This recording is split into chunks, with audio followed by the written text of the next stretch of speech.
Sebetulnya sih nggak ada alasan bermasalah itu. Jadi sebetulnya kan harusnya 100 menit. Cuma memang kemarin itu ya udahlah, saya paskan 2 jam, tapi ternyata dari teman-teman dilebihkan lagi 20 menit gitu. Jadi sebetulnya kan 2 jam 20 menit itu udah lama banget.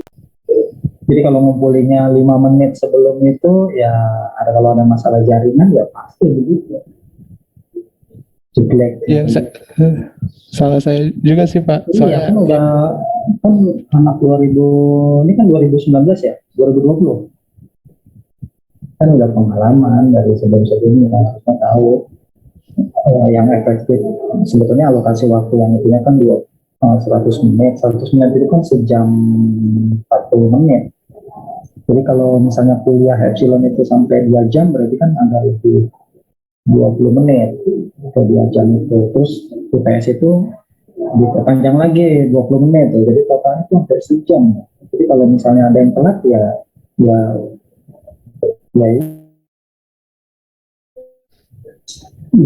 siapa yang bikin? Yang dari prodi ya? Yang dari jurusan ya? Jadi gini Pak, saya kumpulinnya ternyata masih bisa di Epsilon Pak, tapi dalam kategori telat gitu Pak. Oh ya udah, coba ya, coba saya cek. Saya cek. Iya Pak, waktu oh iya ya. Itu sampai 3.15 Pak.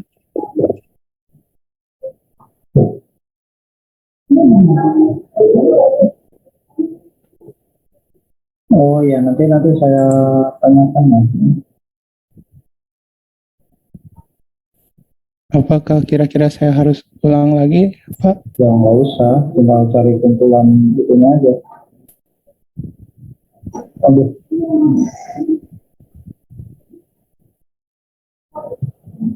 Ya saya lupa ini harusnya kemarin tuh saya buat ininya ya. Waktu hari Senin karena Bu Wit bilang katanya Prodi akan buatkan, nanti saya tanya Bu Wit itu ada kumpulannya di mana ya? Kok di ini saya nggak ada ya? Di Epsilon, sebentar ya saya. Kemarin saya pikir udah dibuatkan. Nah ini ya, di sini ngumpulinnya. Iya Pak.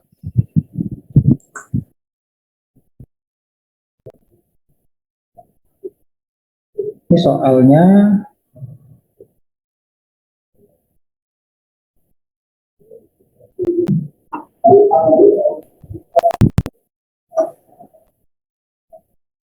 kumpulannya mana ya? Nanti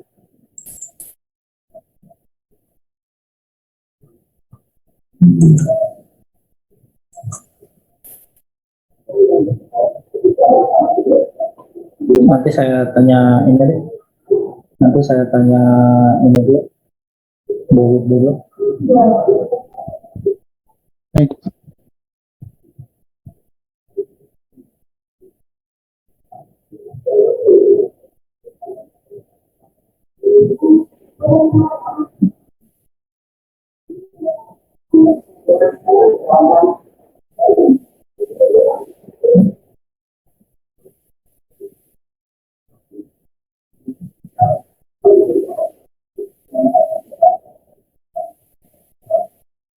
Waktu hari Senin itu memang saya lupa nggak ngeset kayak gini ya.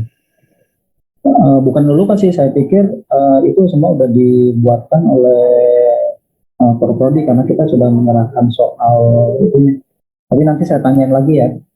Nanti saya tanyakan lagi. Waktu itu nih saya ngetes ini, terus kemudian ada link yang tadi. Coba ya.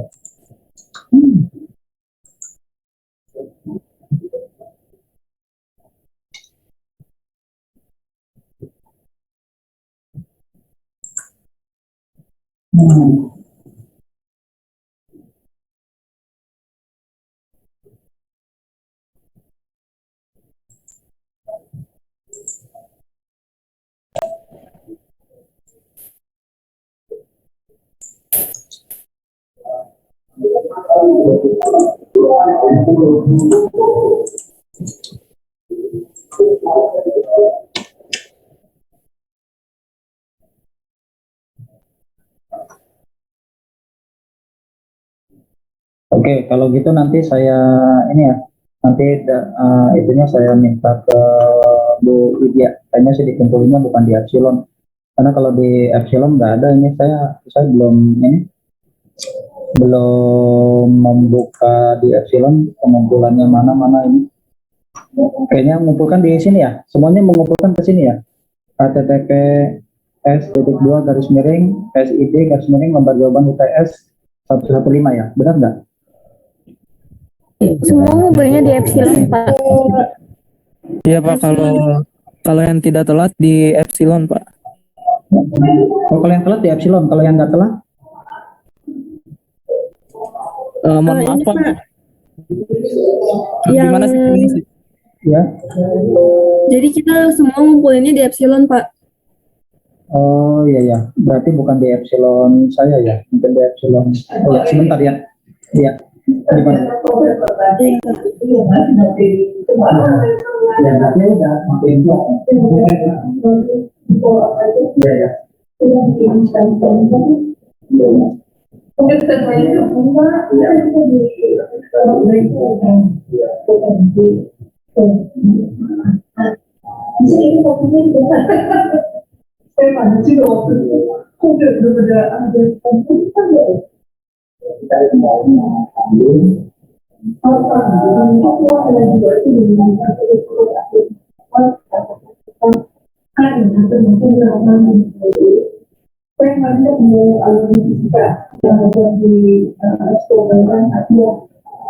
Terus ada ideologi yang ada di ekspor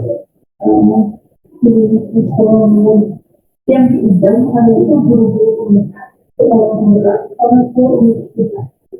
Jadi kalau kita kan lebih kan mempersiapkan penulisan kan, kalau mereka kan lebih ngomong, kan itu kalau itu tidak banyak berubah, sesuai sama apa yang ada di kampus.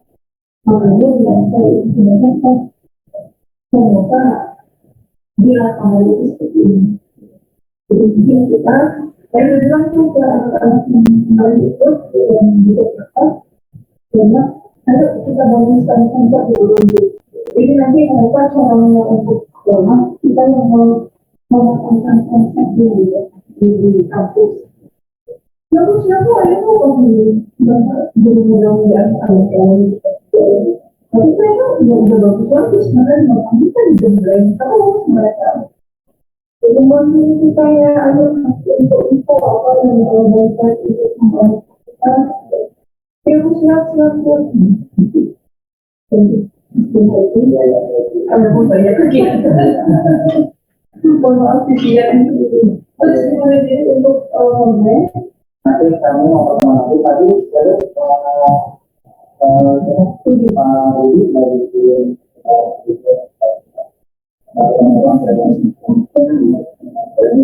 kan kalau saya itu mungkin itu ya nanti saya kembali sebelum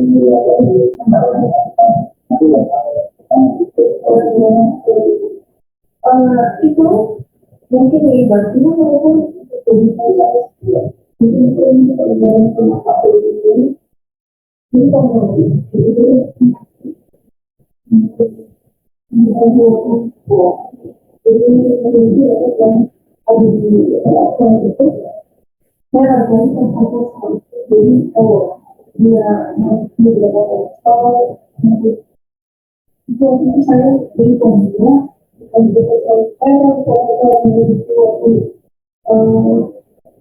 waktu awal saya itu saya itu ada 20 itu kan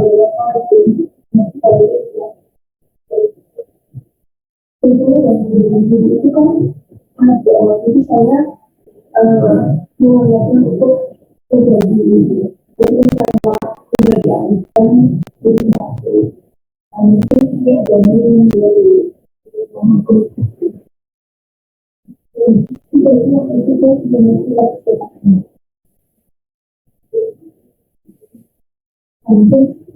nanti siapa yang kan kalau kita ini membentuk terus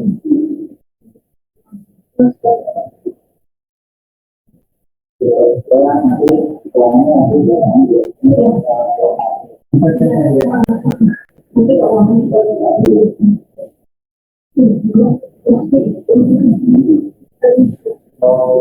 nanti kan orang bawah itu udah tapi dari nggak tahu di pasal tidak mau apa kita tuh ya usulan bulan jadi kan kalau tidak ada tuh jawabannya mereka berpikir kita bisa tahu paling Ya, baik. semua bisa bawa apa-apa. Oh ya, Mas. Terima kasih, Pak. Terima banyak.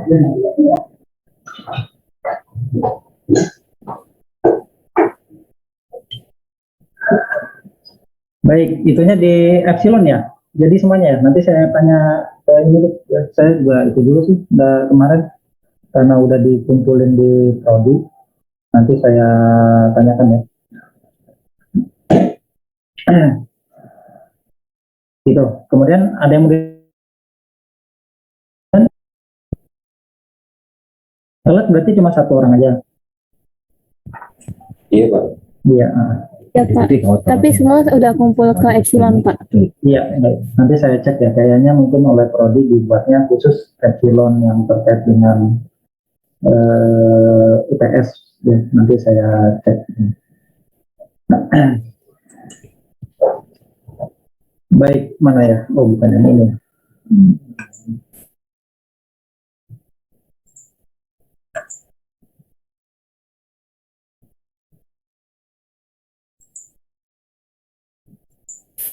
Ya, ini saya belum ini ya, belum cari jawaban semuanya gitu ya. Nanti belum dapat dari masing-masing dosen. Tapi kalau nomor satu ini kayaknya udah ya, udah kita bahas tugas ya. Nomor satu itu. Hanya di tugasnya kan kemarin itu kita bahasnya yang Spido dan Goslo gitu. Kalau di sini pakai Tina dan Tono.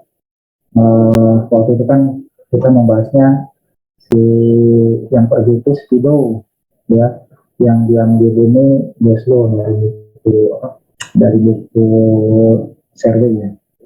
Nah kalau ini yang nomor satu nih pakai Tina dan Tono yang pergi ya, pergi ke planet, ke bintang X, Tina yang diambil bumi. Waktu latihan kemarin kita jarak antara bintang X dengan bumi itu 10 tahun cahaya. Kalau ini soalnya kan 8 tahun cahaya dari bumi ya.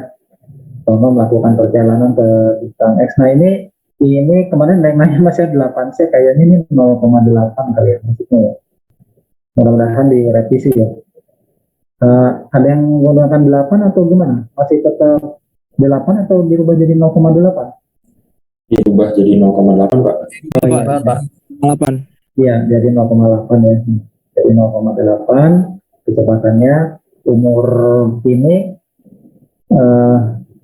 dengan karena ini kembar Tini dan Tono kan sama-sama 25 tahun. Nah ini hitung-hitungannya jaraknya tadi katakanlah 8 tahun cahaya dari bumi, 1 tahun cahaya disingkat LY, light years ya, tahun cahaya adalah jarak yang ditempuh cahaya melalui ruang pada waktu 1 tahun. Jadi jaraknya dalam 1 tahun dia 9,5 kali 10 sampai 15 meter. Jadi kecepatan Tono adalah 0,8 C terhadap ini, maka waktu tempuh Tono untuk jarak berarti kan yang kalau lagi latihan soal itu ditanyanya bolak-balik. Kalau ini pertama dia pergi dulu ya, pergi dulu berarti 1 kali dikali 8 tahun cahaya. Nah terus kalau kita dapat ukuran 1 tahun cahaya, nah untuk mendapatkan dalam 0,8 C jadi saya gambarkan 10 tahun ya. Benar ya? Jawabannya sampai sini benar semua? 10 tahun menurut ini. Sementara kalau menurut Tono yang pergi dia pakai ungkapan gini, dikalikan ketaatan ini sama dengan 6 tahun gitu ya. YR itu years 6 tahun. Jadi kalau si Tono menghitungnya ini kan akar atas 1 min P kuadrat per C kuadrat, masukkan P-nya itu 0,8 C. Nah, dikalikan 10. Mohon maaf ya, dikalikan bukan 10 nih ya. Oh ya, dikalikan 10 menurut waktu si Tini ya. Kalikan 10 dia sama 6 tahun. Jadi si Tono dia menghitung baru 6 tahun, sementara Tini udah 10 tahun gitu. Nah, terus pertanyaan yang ke B, waktu perjalanan Tono dari bumi dan kembali ke bumi ini berarti pulang pergi ya. Kembali kali 2 ya, pulang pergi ya, benar nggak? Kalau menurut si, coba ya, ini waktu perjalanan Tono ya, ini menurut Tono dia 12 tahun ya. Benar ya, 12 tahun. Kalau menurut ini dia 20 tahun ya. 20 tahun. Jadi ini tentunya apa? Menurut Tono ya. Menurut Tono, menurut ini 2 dikalikan 10 ya. Teman-teman 20 tahun. 20 tahun, dia 8 tahun ya. Terus menurut ini kalau misalnya si Tono dia bekerja di ini planet X nya harusnya di bintang X ya. Nah, itu di bintang X. Kalau di bintang X itu selama 2 tahun gitu ya. Ya, jadi umur Tono berapa? Katakanlah kalau Tono kan pulang pergi dia 12 tahun ditambah 2 jadi 14 tahun. Umur awalnya 25, yaitu 25 tambah 14, 39 tahun. Sementara menurut ini umurnya adalah 10 tambah perjalanan pergi 10 tahun, pulang 10 tahun, ditambah 2 tahun di bintang X, ditambahkan 22, ditambah usia pada saat mereka berdua berpisah, 25 tahun, jadi 47 tahun. Jadi menurut ini umurnya 47 tahun, sementara Tono merasa itu benar ya? Kemarin itu. Sementara Tono berumur 39 tahun. Gitu ya, kira-kira jawabannya. Silakan, mungkin ada yang mau ditanyakan.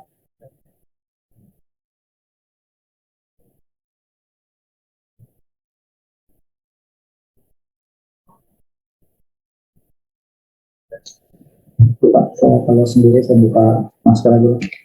Kayaknya sesak banget. Kemudian nomor 2, uraikan latar belakang hipotesis de Broglie dan jelaskan eksperimennya. Nah, ini penjelasan aja ya. Ada yang bisa jawab nggak? Bantu jawab.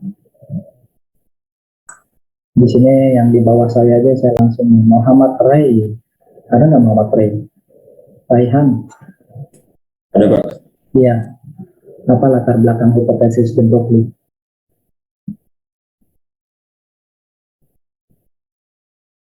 Kemarin jawabannya apa? Sebentar Pak, saya buka dulu. Iya, silakan.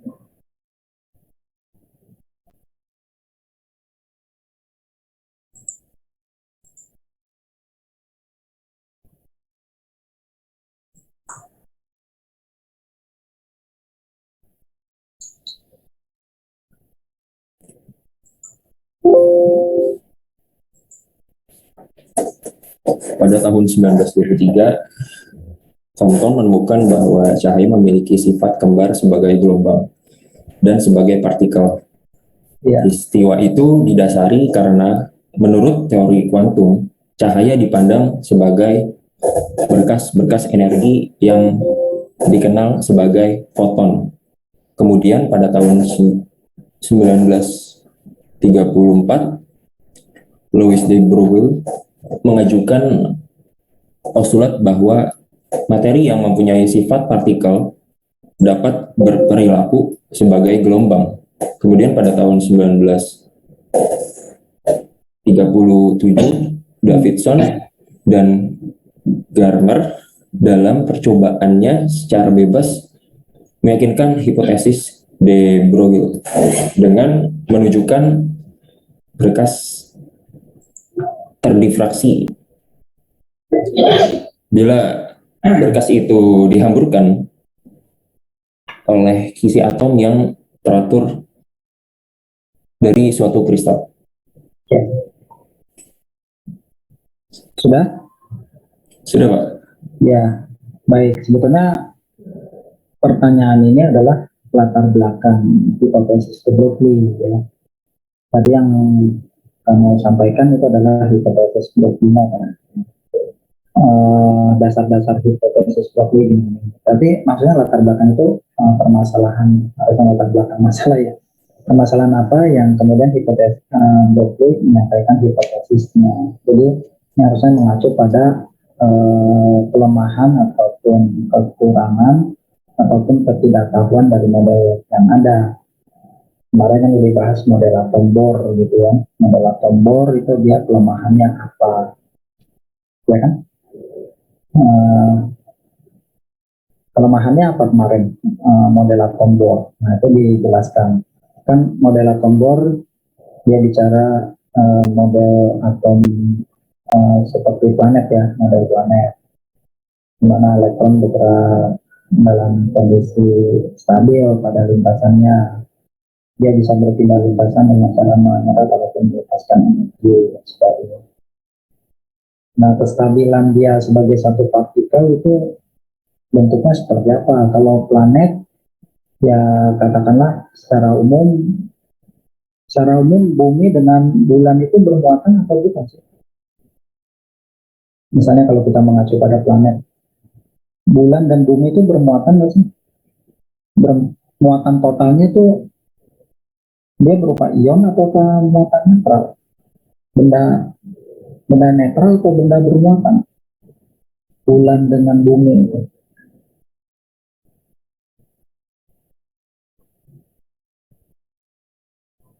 Atau misalnya kalau kita bayangkan bola basket ya, yang bergerak mengelilingi suatu pusat, fenomenanya apakah sama dengan elektron yang bergerak mengelilingi suatu pusat? Ya, jadi kalau misalnya inti atom dengan elektron itu betul-betul gambaran partikelnya seperti planet, ya kestabilan itu akan dicapai tepatnya dalam kondisi netral. Bulan itu kan akan berputar mengelilingi bumi gitu kan ya. Pada saat dia mengelilingi bumi, apakah dia memancarkan cahaya? Tidak, gitu kan ya. Pergerakan benda partikel netral dengan partikel bermuatan tentunya beda kan dari teori fisika ya kan. Kalau partikel bermuatan, kalau dia bergerak, dipercepat, diperlambat dan sebagainya, itu kestabilan yang dicapainya itu bagaimana gitu. Karena kemarin diceritakan kalau gerak melingkar, pada prinsipnya dia mengalami suatu percepatan. Nah, minimal percepatan anular gitu kan ya, percepatan sudut. Kalau dia mengalami percepatan sudut, maka konsekuensinya kalau suatu partikel bermuatan mengalami gravitasi cepat ataupun diperlambat, maka energinya pasti berubah. Kalau energinya berubah, ya maka apa yang menjadikan si elektron itu stabil pada lintasan orbitnya? Gitu.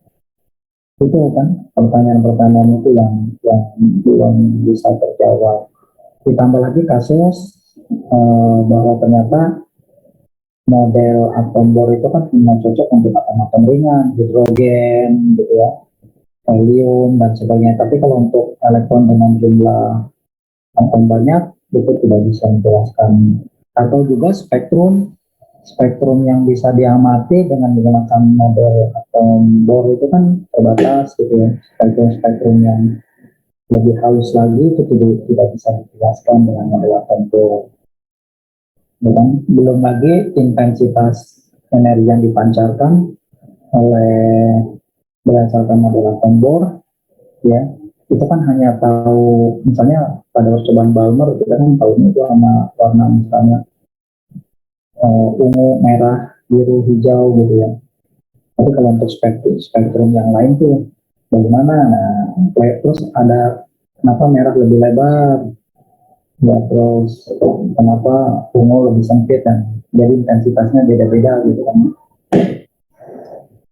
Nah, itu juga kan tidak bisa dijawab dengan model atom Bohr gitu. Nah, kemudian ya Broglie berhipotesis, ya, tujuannya adalah dia menyampaikan dari teori-teori gelombang partikel tersebut yang sudah disampaikan mulai dari Planck, Einstein, ya, lengkap dengan percobaan-percobaannya. Gitu. Waktu dulu Broglie menyampaikan hipotesis, belum ada percobaan yang membuktikan bahwa elektron berperilaku seperti gelombang. Nah, setelah hipotesis Broglie lah baru ada eksperimen. Misalnya apa? Davison-Grummer ya, pada diffraksi elektron. Nah, elektron juga mengalami peristiwa diffraksi interferensi seperti gelombang. Nah, jadi memang dikonfirmasi bahwa partikel dalam ukuran mikro dalam ini muatan, ya dia berperilaku seperti gelombang. Nah, bagaimana perilaku gelombang dari suatu partikel? Nah, itu dinyatakan dengan hipotesis Broglie. Ya, P sama dengan H per panjang gelombang. Ya, dasarnya itu ya, sebelumnya ya. Mungkin ada pendapat lain, silakan.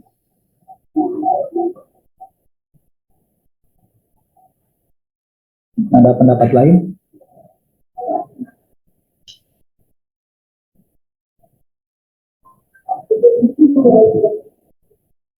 Baik, kalau ada? Baik, Cukup Pak.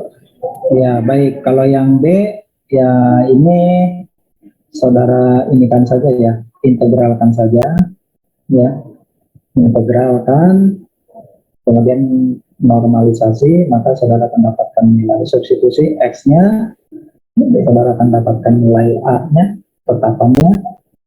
Nah, kemudian saudara bisa hitung di X sama dengan 0 dan X sama dengan B, probabilitasnya kira-kira berapa persen, ya. Kira-kira besarannya, hasilnya berapa persen?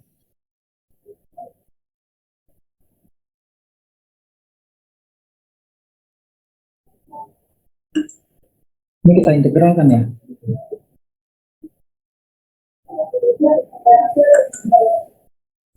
Integral. Ya. A kuadrat, ini kan fungsinya kita kuadratkan ya.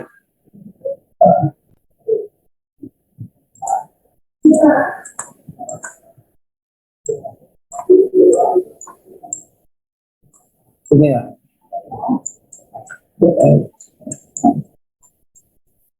Normalisasi 1, X-nya apa Pak? 0 sampai B gitu aja ya? Hah? Iya Pak. 0 sampai B. Jadi apa? Integral A kuadrat pangkat apa? Min 2X ya? Per 4B.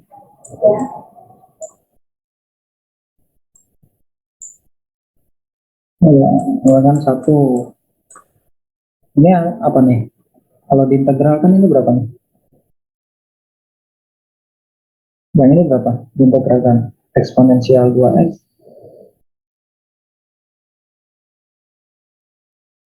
Kalau sulit, kita umpamakan dulu ya. Misalnya ini sebagai U, gitu kan. Ya, nanti saya cek aja lah ya. Baik, kalau kira-kira probabilitas di X sama dengan 0, di X sama dengan B, mana yang lebih besar?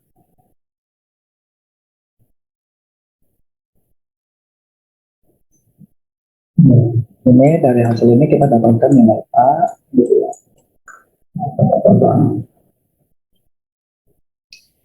Nanti cari nilai probabilitasnya di X sama dengan 0 dan di X sama dengan B. Contoh, sebenarnya ini saya ngasih contoh beberapa itu. Mungkin saudara, nah ini contoh dari buku survei juga namanya ya, calculating probability,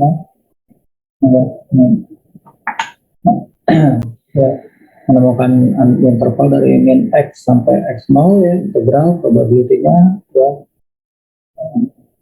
Saudara cari, ya ini mungkin lebih sederhana kalau fungsinya ini fungsi yang di atas ya. Dia pertama ini fungsi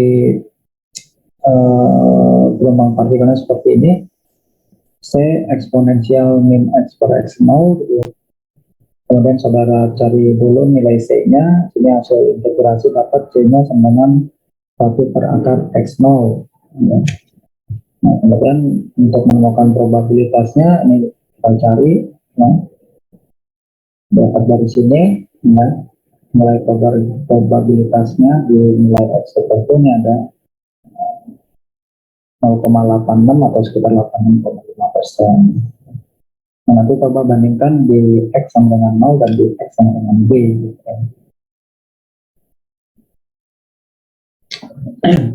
Baik. Atau ada contoh-contoh lain, nanti saudara bisa lihat juga di buku yang ada. Ya.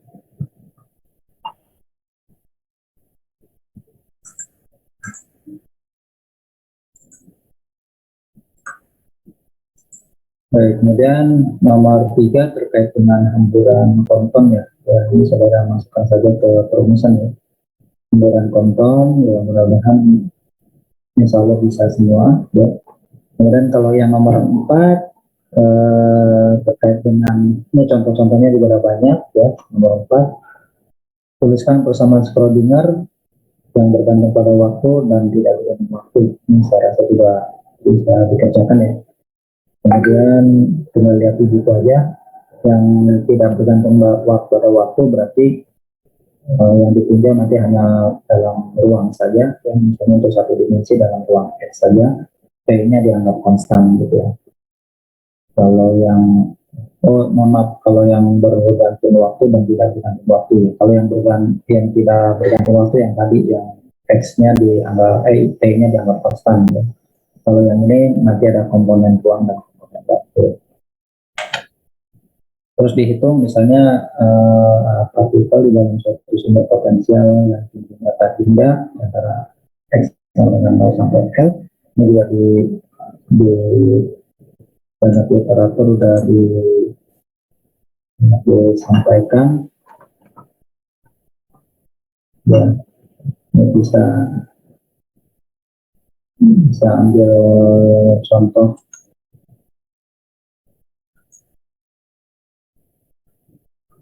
Ya.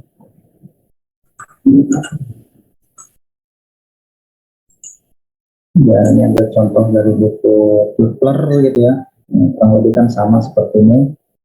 Potensialnya lebarnya L, kedudukannya ini dari X sama dengan 0 dan X sama dengan L, gitu, ya.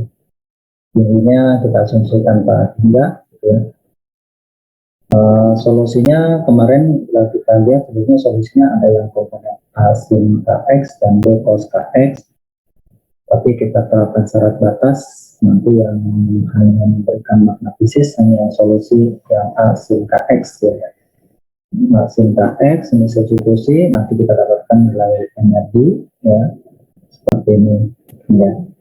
Kemudian kemarin ada kita latihan, coba substitusikan nilai energinya dengan menggunakan persamaan Schrödinger, kemudian bandingkan dengan model atom Bohr dan hasil percobaan Balmer. Ya, kalau dari sini adalah bahwa pada percobaan Balmer, ya, kita mengamati bahwa energi dalam keadaan dasar, gitulah, ya. Dari percobaan Balmer ini ada spektrum, ya, spektrum dari atom gas hidrogen, ya. Nah, warnanya ada merah, ya, ada hijau, juga ada ungu, ya.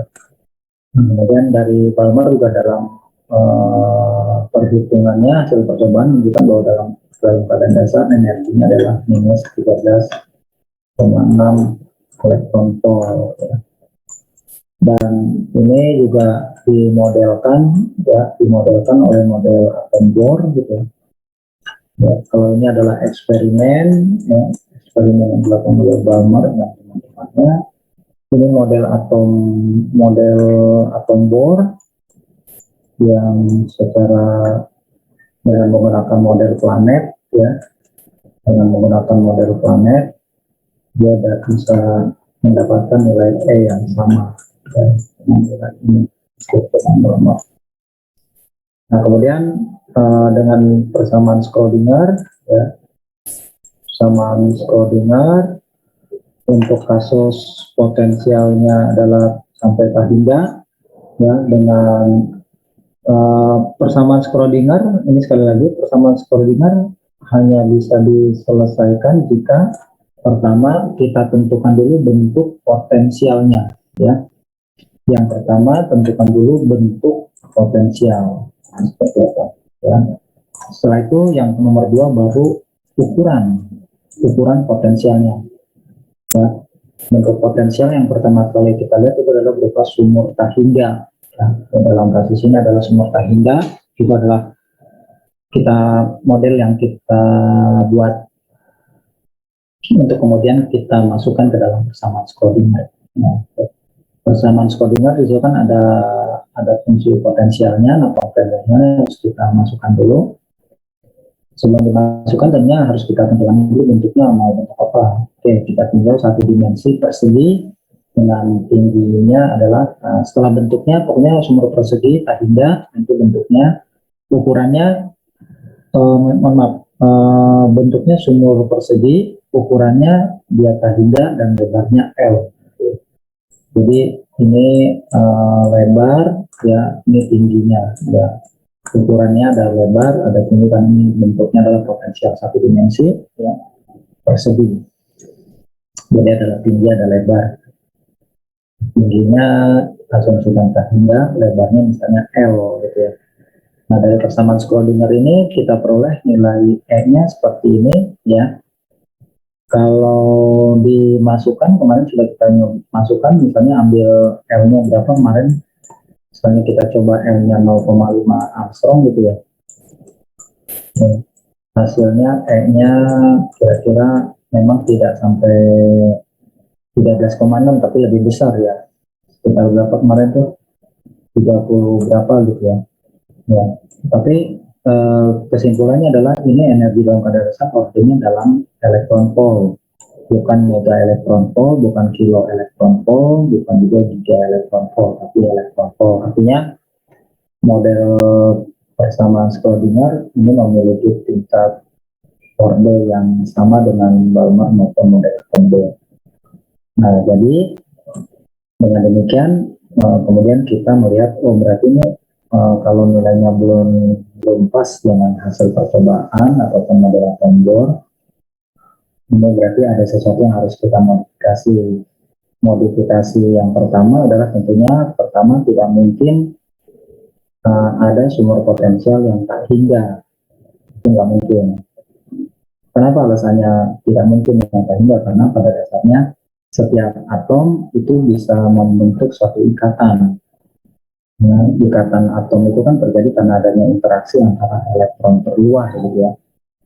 Kalau misalnya elektron terjebak di dalam satu sumur potensial yang dalamnya tak hingga atau tingginya tak hingga, bagaimana si elektron itu bisa berinteraksi dengan elektron atom lain? Ya, karena tidak mungkin, ya berarti tidak akan pernah terbentuk adanya molekul, ya, ataupun unsur-unsur ataupun senyawa yang kompleks, gitu kan. Nah, jadi modifikasi yang pertama dibuat tentunya potensial itu adalah berhingga, ya, sehingga memang ada peluang elektron suatu atom itu berinteraksi dengan elektron atom lain.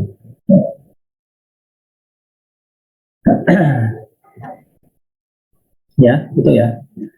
Nah, jadi ini dapatnya dengan demikian. Waktu kita modifikasi, modifikasinya adalah pertama, memang kita tidak boleh menganggap potensialnya itu adalah dalamnya atau tingginya tak hingga.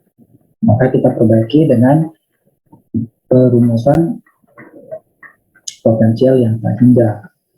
Nah, potensial yang tak hingga, ya, misalnya di sini ada. Nah, ini tadi sebagai contoh, ya. Ini nggak ada keterangan tadi kalau dengan menggunakan persamaan Schrödinger, ini kasusnya untuk apa ya? Ini kasusnya untuk, oh ya, ini masih model, ya, model atom, ya, kemudian dapat nilai S1-nya seperti ini 37 ya, tadi saya menuliskan 30 ya, cuma tadi pas berapa lupa. 37,6 elektron volt masih jauh dari 13,6 elektron volt, tapi masih dalam satu order yang elektron volt, bukan kilo elektron volt, bukan mega elektron volt, bukan giga elektron volt juga. Jadi artinya ini ada peluang bahwa memang bersama Schrödinger itu terbukti benar gitu ya. Nah, ini memang sama permasalahan di sini tentunya adalah coba diatasi dengan memperbaiki bentuk potensial ya. Jadi ini nilainya ini ya, sementara dari model atom Bohr nilainya itu adalah 13,6 ya. Nah, jadi potensialnya diperbaiki menjadi potensial hingga ya. Nah, sekarang kita lihat kalau potensial hingga, ini kira-kira ini finite square well ya. Kita langsung kalau dari finite square setelah dihitung, kalau loncat dulu ke sini, nah ini yang satu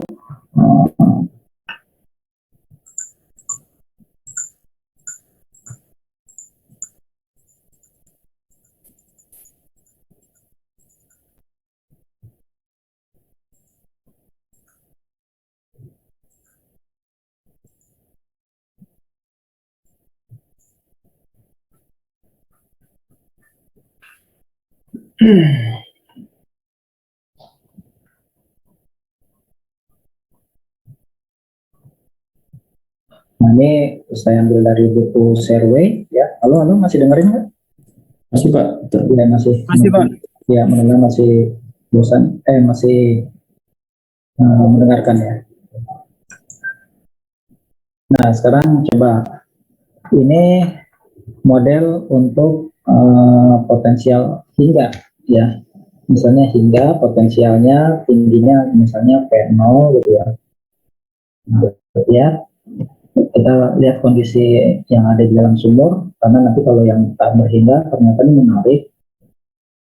Ada probabilitas nih kalau si kuadratnya ya, jadi ada peluang si elektron bisa menerobos atau berada pada daerah potensial, pada dinding potensial. Nah, ini menarik. Kalau dari pendekatan klasik ini adalah mustahil, tidak mungkin, tapi kalau pakai pendekatan kuantum atau modern, ternyata memang ada peluang si elektron mampu menembus dinding potensial. Nah, kira-kira seperti ini.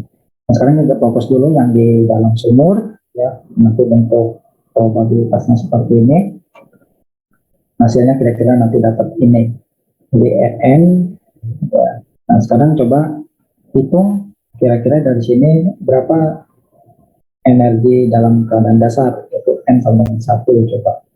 Dengan asumsi tadi L-nya misalnya sama dengan 0,5 Armstrong. Coba bisa dihitung ya. Ini. Dengan asumsi waktu kemarin kita buat L-nya itu katakanlah berapa? 0,5 Armstrong.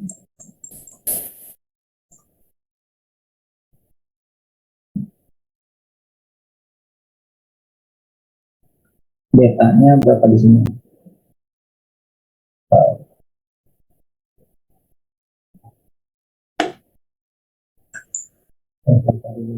Rujukan yang lain.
Nanti silakan dicari ya yang ini, kalau bisa dibuat asumsi-asumsi saja lah, ya.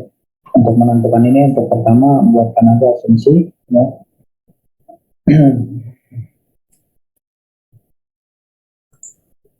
Misalnya untuk tadi rumusan yang ada di survei, ya, untuk menentukan tingkat energi untuk sumur berhingga, ini adalah N sama dengan N kuadrat P kuadrat H bar kuadrat per 2 ML tambah 2 delta. So, deltanya nih outputnya kira-kira tadi seperti E-nya itu adalah 1,6 kali 10 pangkat minus 19. Nah, jadi saudara bisa estimasi nilai deltanya berapa, nanti masukkan sini, L-nya asumsikan 0,5 Armstrong, ya. M-nya massa dari elektron 9,1 kali 10 pangkat 31, gitu. Tetapan pelangnya Habar sudah tahu, P-nya tahu 3,14, N-nya 1, nah saudara hitung, kira-kira nanti dapat berapa, ya. Coba katakanlah deltanya tadi seper E,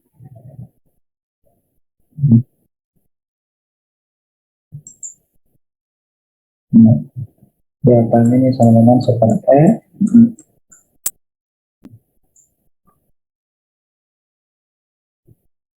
L-nya kita asumsikan berapa, tadi 0,5 Armstrong.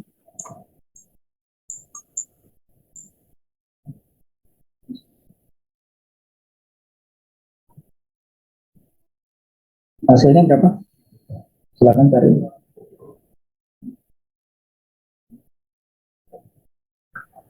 Raditya, ada Raditya? Ada Pak? Iya. Udah sempat nyari nih, kalau nggak salah udah di PR ini. Belum ya?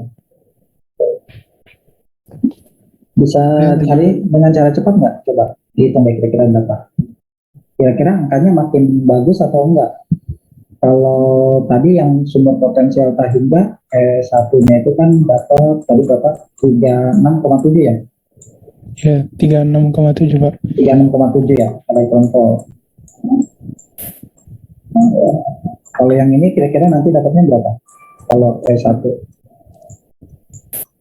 Dengan asumsi tadi ini deltanya seper E gitu ya. L-nya 0,5 Armstrong. N-nya kira-kira berapa Pak? N-nya 1, saya nanya yang keadaan dasar. Oh, N-nya kita coba yang 1 dulu. Karena mau mencocokkan ini. E1 menurut model atom Bohr kurang 13,6.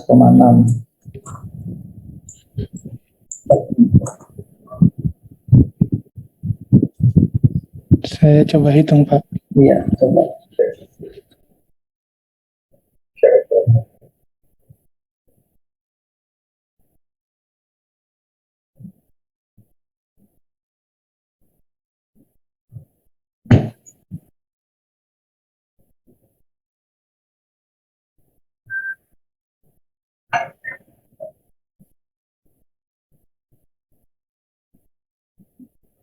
temannya yang lain kalau yang udah dapat juga tolong dibantu ya. Kalau kuliah tuh jangan ini ya. Semuanya ada di rumah kan ya. Bainah ada di mana Bainah? Bainah, kamu ada di mana sekarang?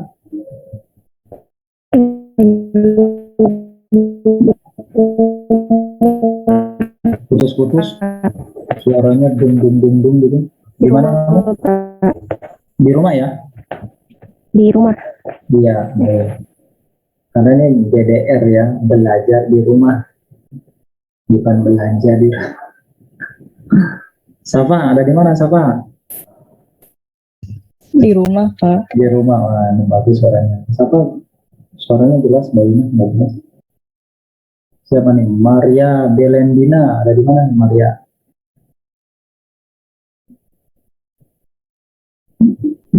Hadir Pak. Iya. Di rumah. Di rumah. Kalau di rumah berarti jangan pakai HP, tapi pakai laptop ya. Kalau pakai laptop berarti harus bisa bantu nih untuk cepat. Berapa? Udah ketemu? Bantu Radit coba berapa? Radit berapa Dit?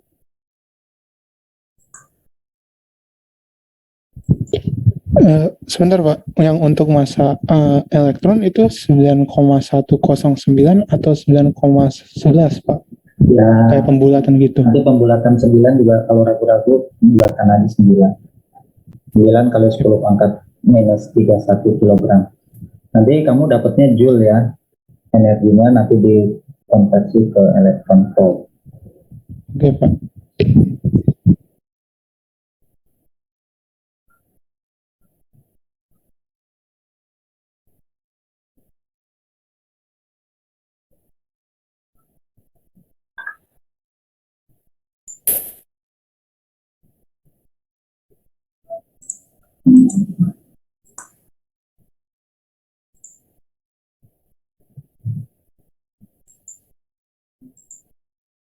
Dan dicek kamu udah ada di rumah Pak. Oh, saya kira dari Mas, saya kira kamu mau jawab. Coba kita lihat yang rujukan lain ya. Ada contohnya sih.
Kalau untuk menghitung, saudara harus menentukan dulu tingginya ya. Diasumsikan aja tinggi potensialnya. Nah ini saya sharing dari buku Penetrain, hasil dari ini Doxer. Sudah, Pak. Sudah. Nah, kira-kira ini sumber potensial berhinda dengan mengasumsikan tinggi potensialnya adalah 400 elektron volt. Jadi memang kita harus menentukan dulu, mengasumsikan dulu nilai dari potensial tingginya itu berapa gitu ya. Kalau misalnya kita lihat dari 0 sampai L ya, kita lihat ini yang N sama 1 adanya 26 elektron volt, berarti kan mulai sangat mengecil ya. Tadi kan kalau sumur berhinda itunya 36 ya, 36 37 elektron volt, ini 26 elektron volt. Nah berarti kan makin mendekati keadaan yang sebenarnya kalau sumur potensial berhinda ya, dibandingkan dengan sumur potensial berhinda. Nah tentu nilainya kan masih jauh gitu kan ya. Nah, ini saya, nilainya masih artinya bukan jauh, masih satu orde. Kalau secara eksperimen itu adalah pencapaian yang luar biasa dari secara teori. Kalau masa-masanya masih satu orde dalam pencapaian yang luar biasa. Nah tinggal diperhalus model yang diusulkan. Usulan yang kedua ini sudah usulan sepertinya kalau dalam keadaan nyata untuk potensial itu nggak ada yang persegi. Karena kalau dari grafik hubungan jarak pisah antar dua partikel ya kan bentuknya kan seperti ini, interaksi antar dua partikel. Ini yang disebut sebagai sumur, bentuknya kan kurva. Jadi kalau penggambaran kurva persegi ini kurang mendekati keadaan yang sebenarnya. Nah karena itu modifikasi selanjutnya adalah menggambarkan bentuk potensialnya adalah potensial osilator harmonis. Ya, kenapa sih potensial osilator harmonis? Ya karena kalau dari penggambaran fisis, nah ini ya kalau dari penggambaran fisis bentuk yang sumur perseginya nah cocok. Nah ini mungkin saudara masih ingat waktu kuliah gelombang energi potensial dari suatu osilator, ya kan?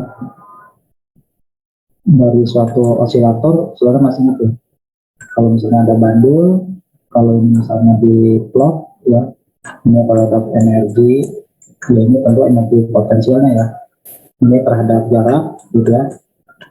Yang posisi di sini adalah amplitudo maksimumnya, ini amplitudenya seperti ini, gitu kan. Kalau ini untuk energi kinetiknya, ya, ini untuk energi potensialnya. Nah, untuk potensialnya kan begini, energi potensialnya, nah, jadi sumur kurva gitu ya. Sumur bentuk kurva, nah model ini yang kemudian dipakai untuk mencoba mencari nilai energi atom. Hasilnya diperoleh tulisan ini. Nah, ini uraian penurunannya nanti dipelajari di fisika kuantum ya. Fisika kuantum ataupun di mekanika kuantum. Ini perumusannya sangat panjang, melibatkan polinomial Hermitian gitu ya, fungsi Bessel dan sebagainya, Legendre dan sebagainya, dapat rumusan EN. Nah, ini sekarang cocok kalau misalnya untuk N sama dengan 0 dalam keadaan dasar, di sini N-nya 0 gitu ya. Ya, maka E-nya sama dengan H bar omega 0 per 2. Ya. Nah, coba hitung sekarang berapa.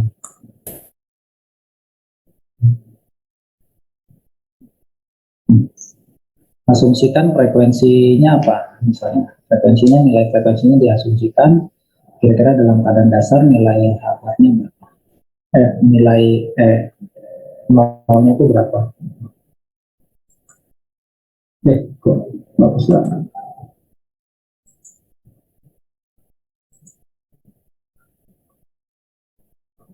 Penjelasannya enggak.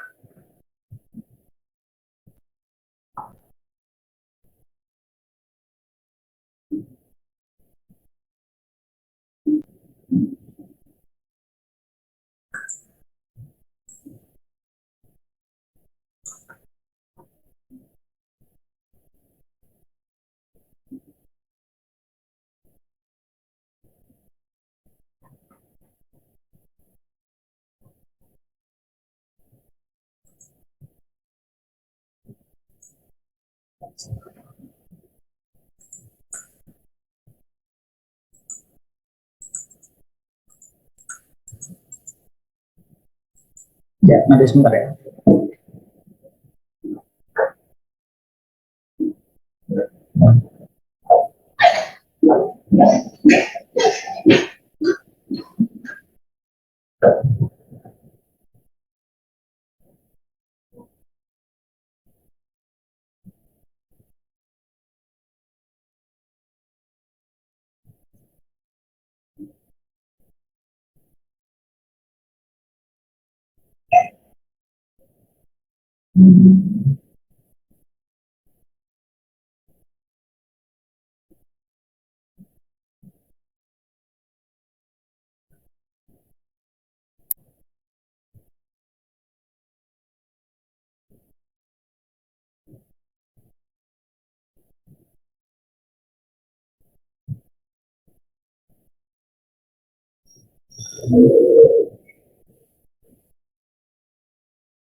Tadi Radit udah ketemu belum? Yang tadi aku dapatnya 18,9 elektron volt. 18, 9 elektron volt. baik, berarti udah mulai mendekati ya. Ya. Sebetulnya mungkin kita bisa juga coba aja cari-cari ini ya, coba-coba kita substitusi nilai-nilai angkanya.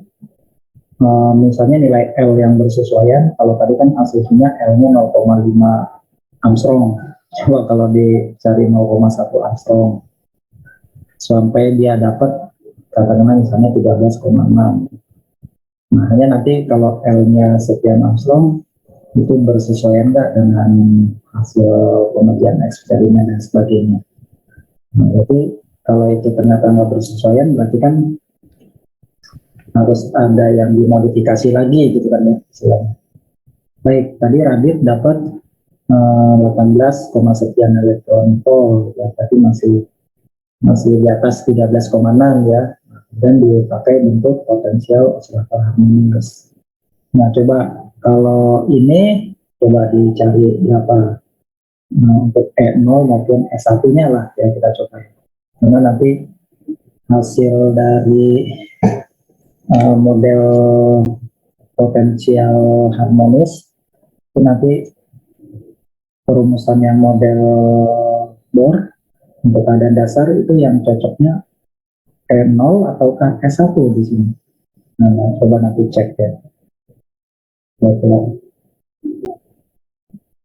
Oh, ini belum keset. Yes.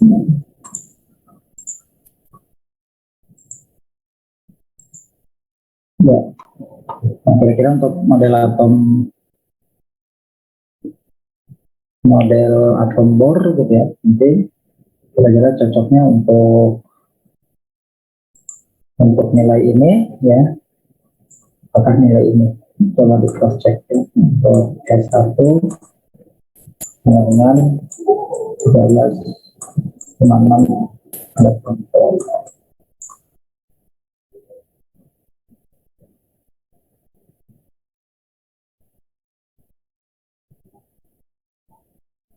Referensinya berapa kira-kira?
Pakai misalnya frekuensinya di sini adalah 7,8 kalau di sudutnya ya, 7,8 kali 10 pangkat 14 radian per stone.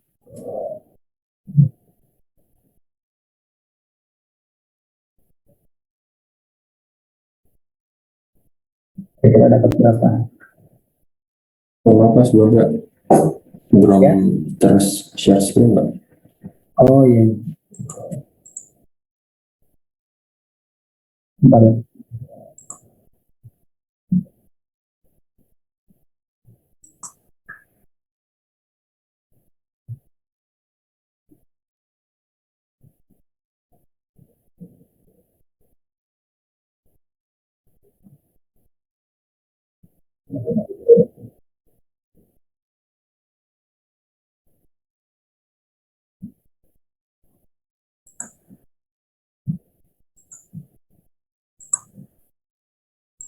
Nah, ini ada contoh soal ya, dia butuh survey misalnya kuantifikasi dari energi vibrasi. Nah, jadi kalau tingkat energi di dalam suatu sumber potensial, misalnya dalam ini sumber potensial, karena sumber potensial osilator harmonis Itu kan mengambil gambaran dari klasik ya. Kalau energi potensial digambarkan dengan suatu sumur persegi, ya, maka ini mengambil perumpamaan pada suatu sistem yang bergetar. Sistem yang bergetar itu misalnya bergerak bolak-balik, ya seperti bandul, gitu ya. Sistem yang bergetar, nah, tiap tingkat energi yang di dalamnya itu kan berkaitan dengan tingkat energi getarnya, gitu ya. Nah, tingkat energi getarnya, nah misalnya ini diambil contoh ya, misalnya misalnya dalam kasus kalau ini misalnya dalam kasus pegas kan, kalau sistem getar sederhana, sistem osilasi sederhana itu kan bisa sistem bandul ataupun sistem pegas yang gambaran energi potensialnya kan sama, bisa digambarkan bentuk seperti ini ya. Nanti saudara kalau udah ngambil kuliah gelombang ya, kalau belum nanti tuh saudara bisa lihat sistemnya apapun, entah itu mau pegas mau bandul, maka perumusan persamaan getarannya kan sama gitu ya. Kemudian demikian juga kalau misalnya untuk osilasi yang longitudinal ataupun transversal, maka perumusan dan sebagainya kan nanti akan menghasilkan suatu nilai yang sama. Nah, ini dibandingkan ditinjau misalnya sistem getarnya seperti pegas, ini tetapan pegasnya misalnya 0,1 Newton per meter ya, maka dapat frekuensi ininya kira-kira 3,16 ini. Coba saudara substitusikan ke dalam persamaan energi menggunakan persamaan Schrödinger, tingkat energi yang diperoleh dari persamaan Schrödinger dengan bentuk potensial osilator harmonis sederhana. Nah, di sini dibandingkan juga dengan misalnya untuk suatu frekuensi untuk suatu molekul hidrogen ya, tetapan osilatornya adalah sama dengan 510,5 Newton per meter ya, masa ini oleh frekuensinya adalah 7,8. Nah, coba kalau ya, omeganya 7,8, ini dapat energinya 0,5 spektrante. Nah, sekarang coba kalau cari energinya 13,6, frekuensinya kira-kira berapa? Coba kalau misalnya kalau energinya sama dengan 13,6, kira-kira frekuensinya berapa? Ini ya. Nah, frekuensinya berapa?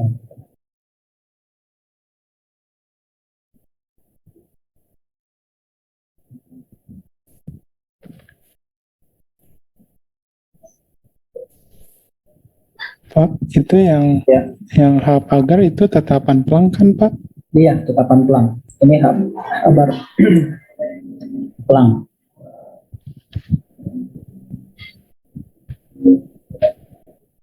Kalau saya dapatnya 0,218 kali 10 pangkat 20, Pak.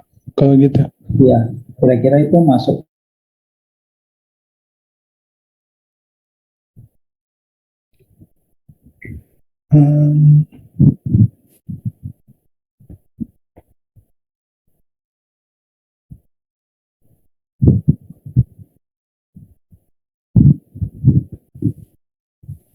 Kalau berdasarkan model atom ini, dia kan begini kan ya, dari Planck ya, atau ini kalau H per 2Pi ya, F ya, F.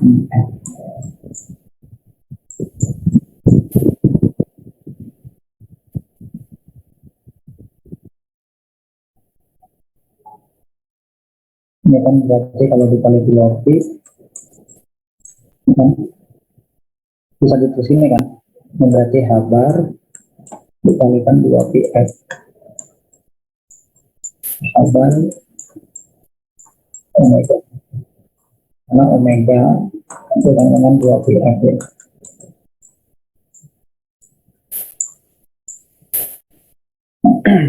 Nah, tadi kalau ini 13,6 ya, tadi dapat omeganya sekian ya, ya frekuensinya sekian gitu. Kalau dinyatakan dengan F, tadi frekuensi yang radius jauh itu berapa? Oh maaf Pak, aku pikir yang Bapak minta frekuensi sudut. Yang apa-apa, tinggal dibagi 2 pi aja. Pak. Saya Kalau coba tadi Pak. frekuensi sudutnya kan tadi kamu sebutkan berapa sih? 0, berapa tadi? Oh, frekuensi. 0,218 kali 10 pangkat 20 Pak. Oh ya. Gede juga ya. Kalau dinyatakan dalam F berapa jadi? Dimana F sama dengan omega dibagi 2 pi.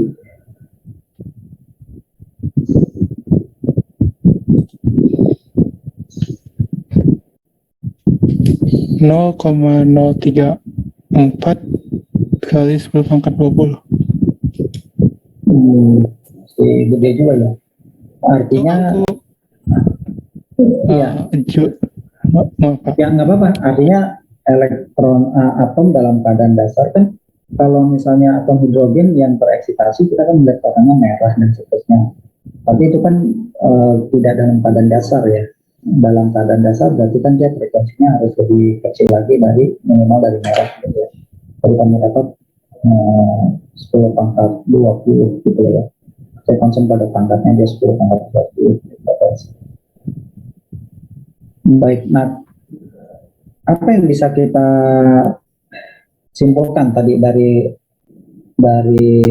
hasil osilator harmonis sederhana nih N tambah setengah ya tadi ya, N tambah setengah per omega gitu ya, dengan yang rumusan dalam keadaan dasar 13,6 elektron volt, ini adalah min N kuadrat gitu. Kira-kira apa yang bisa kita simpulkan dari sini?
Kira-kira hasilnya masih bersesuaian nggak?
Baik, nanti dicek lagi ya.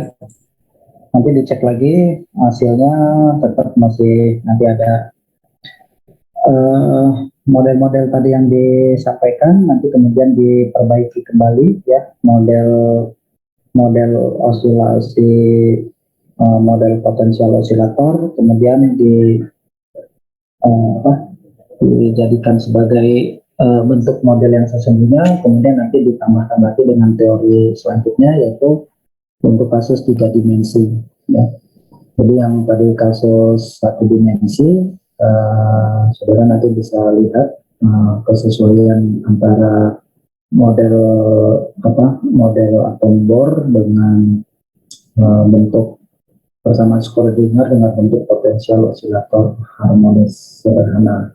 Demikian nanti akan ada modifikasi selanjutnya yaitu untuk kasus 3 dimensi, karena gambaran-gambaran 1 dimensi tentunya tidak sesuai dengan kenyataan gitu ya. Karena kita hidup di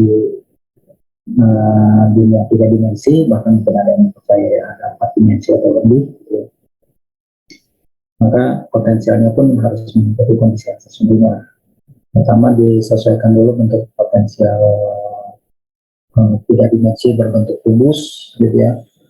Kemudian akhirnya sampai ke penggambaran bentuk potensial berbentuk bola gitu.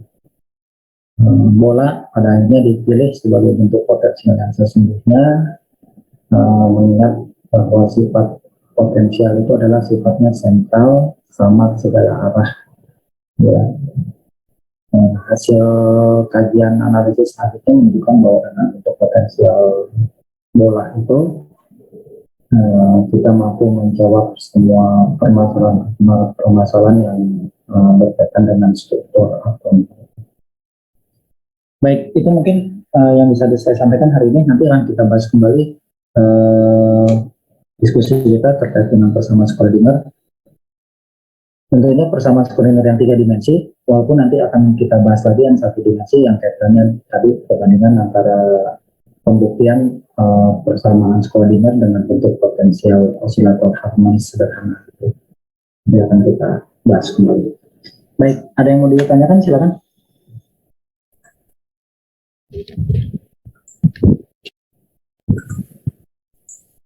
Izin nanya Pak, Iya, silakan.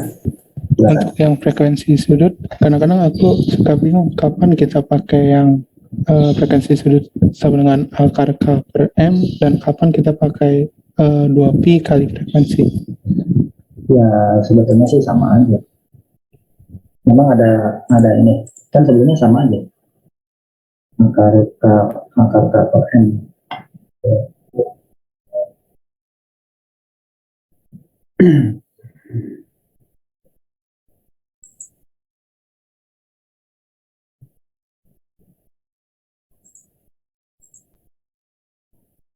Frekuensi sudut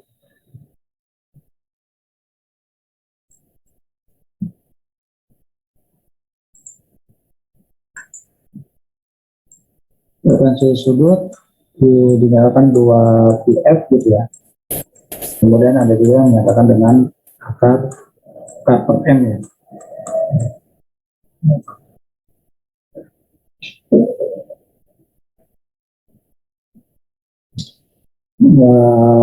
Kita lihat kalau misalnya dua pi per f ini kan dia berdasarkan dari perumusan sifat dari suatu gelombang ya. Sifat dari suatu gelombang ya, ada panjang gelombang, kemudian ada frekuensinya juga dinamakan ada frekuensi sudutnya dan seterusnya. Sementara frekuensi yang di sini ini kita peroleh nilai besaran dari perumusan sistem osilator gitu. Sistem osilatornya bisa berupa kalau dalam hal ini misalnya kita suatu tugas masa bertugas gitu ya. Nah, ini ada nilai K, ada nilai M. Kalau ini perumusannya betul-betul murni dari perumusan gambaran analisis secara matematis ya, dari suatu gelombang ataupun osilasi ya, yang diplot ke dalam satu gerak osilasi itu kan bisa juga merupakan seperti suatu gerak melingkar gitu ya. suatu gerak melingkar. Misalnya katakanlah osilasi yang menghasilkan suatu gelombang, yang misalnya gelombang pada tali, ya, atau menghasilkan suatu fungsi yang harmonis. Fungsi yang harmonis itu dinyatakan dengan suatu fungsi sinusoidal. Fungsi sinusoidal, ya, misalnya fungsi sinus, ya, itu kalau kita plot yang misalnya ini x gitu ya, kita plot x terhadap y, maka bentuk fungsinya kan seperti ini. Nah ini juga nanti kan bisa kita proyeksikan ke dalam suatu gerak melingkar, kan? Ya, karena ini kan pada prinsipnya gelombang ataupun osilasi, gelombang adalah hasil dari osilasi suatu sistem yang berputar gitu ya. Jadi dia sebetulnya kan bergerak pada suatu titik keseimbangan. Ya kalau dia gerak atau gerak bolak-balik yang sebetulnya prinsipnya sama seperti gerak melingkar. Nah kalau gerak melingkar kan dia gerak yang memang sebetulnya dia bergerak, tapi dia sebetulnya posisinya di situ-situ aja gitu ya. Jadi bentuk fungsi ini bisa ditranslate, diproyeksikan menjadi satu gerak melingkar. Nah, nanti gerak melingkar ini nanti ada sudut, ya, dan sebagainya, nanti ada frekuensi, ada frekuensi sudut dan sebagainya. Ya, tentunya juga mengambil gambar-gambaran proyeksi dari gerak melingkar menjadi gerak translasi, gerak translasi dan sebagainya. Gitu. Nah, sementara perumusan ini diperoleh tadi untuk suatu sistem yang misalnya memiliki ketetapan prokes dan sebagainya. Ternyata kalau dibawa kalau ini katakanlah analisis matematisnya, ya.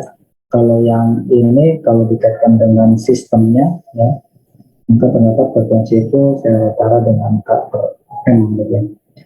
Hasilnya harusnya sama ya.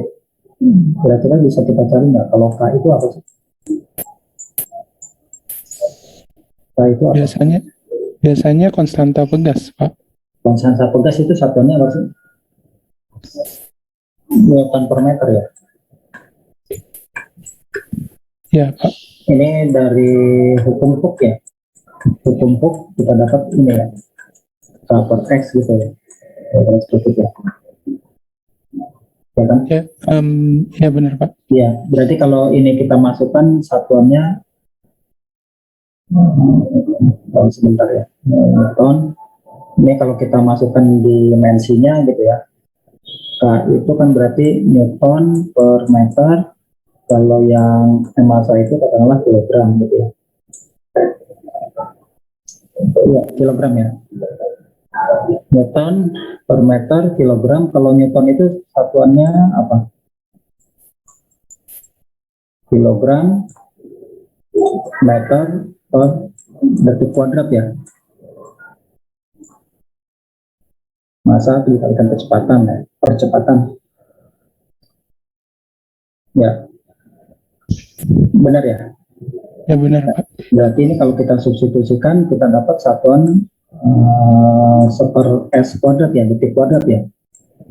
Kalau kita karena ini tadi dikuadratkan, diakarkan ini kan, berarti ini kan nanti satuannya apa? Seper s ya. Ya seper s. Ya. Per s itu satuan untuk frekuensi ya. Ya benar Pak. Ya.